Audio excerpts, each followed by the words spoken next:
అస్సలాముఅలైకుం వరహమతుల్లాహి వబరకాతుహు. Hi hello welcome to my channel అండి. ఈరోజు అయితే ఇంకా జుమ్మా అందరూ ప్రతి ఒక్కళ్ళు వెళ్ళండి, నమాజులు చేయండి. ఎందుకంటే ఇంకా మనకు కనీసము జుమ్మాకు ఒక్కసారైనా కానీ సరే నమాజ్ చేసుకునే అవకాశం ఉంది కదా. ఎన్ని పనులు ఉన్నా కానీ సరే కనీసం జుమ్మా రోజన్నా వెళ్ళండి ప్లీజ్. జుమ్మా నమాజ్ అన్నా చేయండి అబ్బా.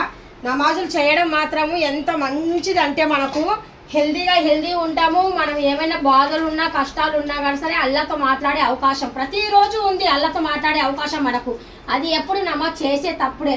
అందుకనేసి ప్రత్యేకంగా చాలామంది ఖాళీ టైంలో వెళ్ళరు కదా, జుమ్మా అనేసి కొంతమంది వెళ్తుంటారు ప్రత్యేకంగా. అందుకనేసి వదులుకోకండి, నమాజులకు వెళ్ళండి, దువాలు చేయండి. మీ ఫ్యామిలీ కోసమే మీకోసమే చెయ్యండి అబ్బా. ఎందుకంటే ఇంకా మనం బాగున్నామంటే ఇంకా మన ఫ్యామిలీ బాగుంటుంది. అందుకనేసి నమాజులు కంపల్సరీ. బర్కత్ ఇంట్లో ఏదైనా కష్టం నష్టం బాధలు ఉన్నా కానీ సరే నమాజులు చేసి దువా చేస్తేనే మనకు ఏదైనా కానీ సరే. ఇప్పుడు మనం ఏదైనా హెల్ప్ కావాలంటే ఒక ఫ్రెండ్ని అడుగుతాము, మనకి ఇంకా ఏమైనా కావాలంటే ఎవరిని అడగాల? ఎవరిని అడగవసరం లేదు. నమాజ్ చేసి అల్లాని అడగాల, దువా చేయాల. అది దిల్ జహాన్సి దువా చేయండి, ఏడ్చి బాగా దువా చేయండి. మీ నమాజు మీ దువా కుబుల్ అవుతుంది. ఆమీన్. వాలేకుమ్ అస్సలాం వరహమతుల్లాహి వబరకాతుహు.